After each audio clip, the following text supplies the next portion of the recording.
Hi. இப்போ time வந்து around 1:15 ஆகுது. இப்போ தான் லன்ச் ப்ரிப்பேர் பண்ணலான்னு சொல்லிட்டு கிச்சனுக்குள்ளே போகிறேன். மார்னிங் வந்து மேகாவுக்கு வந்து சிம்பிளாக லன்ச் பேக் பண்ணி அனுப்பிச்சாச்சு ஸ்கூலுக்கு.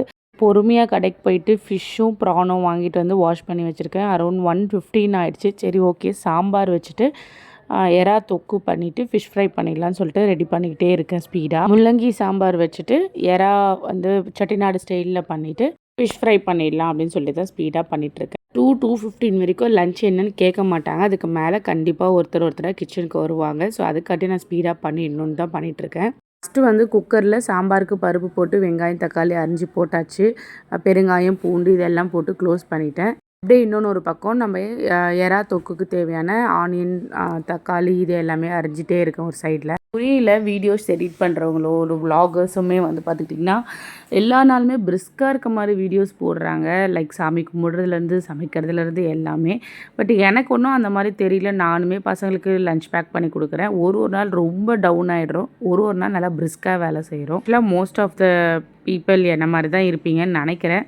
வீடியோஸ் பார்க்கும்போது இன்றைக்கி மண்டே இதை பண்ணோம், டியூஸ்டே அதை பண்ணோம், தேர்ஸ்டே இதை பண்ணணுன்ற மாதிரி தான் ரொட்டீன் வீடியோஸ் வந்துட்டுருக்கு. இந்த யூடியூப்பில் வந்து பார்த்துக்கிட்டிங்கன்னா பெரிய இன்கம் அந்த மாதிரிலாம் இல்லைங்க. ஜஸ்ட்டு ஒரு விஷயத்துக்குள்ளே இறங்கிட்டோம். அதனால் அதை வந்து பிடிச்சிருக்கு. அதனால தான் இந்த வீடியோ எடிட் பண்ணி போடுறதுலையும் நான் வந்து எப்போல்லாம் டைம் கிடைக்குதோ எதெல்லாம் பண்ண முடியுமோ அப்படின்ற மாதிரி சில விஷயத்த வீடியோ ஷூட் பண்ணுவேன், சில விஷயத்த வீடியோ ஷூட் பண்ண மாட்டேன். அப்படியே போயிட்டுருக்கு நம்ம சேனல். பேருக்கு நல்ல வீடியோ வந்து நிறைய வியூஸ் போகுது, நிறைய லைக்ஸ் போகுது. அதனால் ப்ரமோஷனலில் தான் அவங்களுக்கு நிறைய காசு வரும்னு நினைக்கிறேன். இந்த யூடியூப் இன்கம் அப்படின்றது வந்து பார்த்திங்கன்னா கொஞ்சமாக தான் கிடைக்கும். பட் அதை வச்சு அவங்க வந்து ப்ரமோஷன் பண்ணுறாங்க, ஒரு ப்ராடக்ட் வாங்கி அதுக்கு ப்ரமோட் பண்ணுறாங்கன்றதுல தான் வந்து நிறைய காசு ஏர்ன் பண்ணுறாங்க அவங்கெல்லாம். நம்ம குட்டி சேனல்ஸ்லாம் வந்து பார்த்துக்கிட்டிங்கன்னா நம்மக்கிட்ட சப்ஸ்கிரைபர்ஸும் கம்மியாக இருக்கனால வியூஸும் கம்மியாக இருக்கிறதுனால நம்மளுக்கு அந்த ஆப்பர்ச்சுனிட்டிஸ்லாம் கிடைக்காது.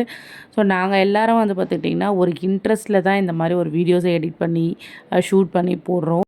ஏம்மா உங்களுக்கு இன்கம் வரலனா எதுக்கு இந்த வீடியோஸ்லாம் நீ எடிட் பண்ணி போடுற அப்படின்னு சொல்லி நிறைய பேர் கேட்கலாம். என் வீட்லேயே நிறைய பேர் கேட்குறாங்க.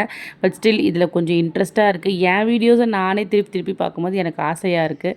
ஸோ அதனால தான் நம்ம இந்த மாதிரி வீடியோலாம் எடிட் பண்ணி என் கண்டென்ட்டை வந்து நானே ரெக்கார்ட் பண்ணி போட்டு பார்த்துக்கிறேன்.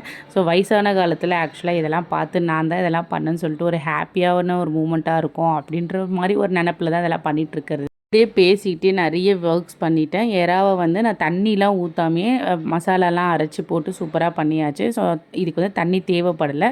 அப்படியே ஃபிஷ்க்கும் தேவையான மசாலாலாம் போட்டு அப்படியே தவா ஃப்ரை பண்ணி எடுத்தாச்சு. டைம் 2:00 ஆனவுடனே கிச்சன்லேருந்து கொஞ்சம் வாசனைலாம் வெளில போனவுடனே என்ன ஆச்சான்னு கேட்டே இருக்காங்க. ஸோ சீக்கிரமாக அவங்களுக்கு பிளேட்டில் போட்டு கொடுக்க வேண்டியது தான் சாப்பாடு. டெலிஷியஸாக நம்ம ரெடி பண்ணியாச்சு சாப்பாடை. மத்தியானம் லஞ்சு. ஸோ ஒயிட் ரைஸ் போட்டுட்டு எறா தொக்கு சைடில் கொஞ்சம் நிறையவே வச்சுட்டேன். ரைஸ்லேயும் மிக்ஸ் பண்ணி சாப்பிடுவாங்கன்னு சொல்லிட்டு ஃபிஷ் ஃப்ரையும் சூப்பராக ரெடியாக இருக்குது பாருங்கள், அதையும் வச்சாச்சு. முள்ளங்கி சாம்பார் ஊற்றிட்டு அவங்களுக்கு 2:30க்குலாம் நான் லஞ்சை கொடுத்தாச்சு. தேங்க்ஸ் ஃபார் வாட்சிங் மை வீடியோ.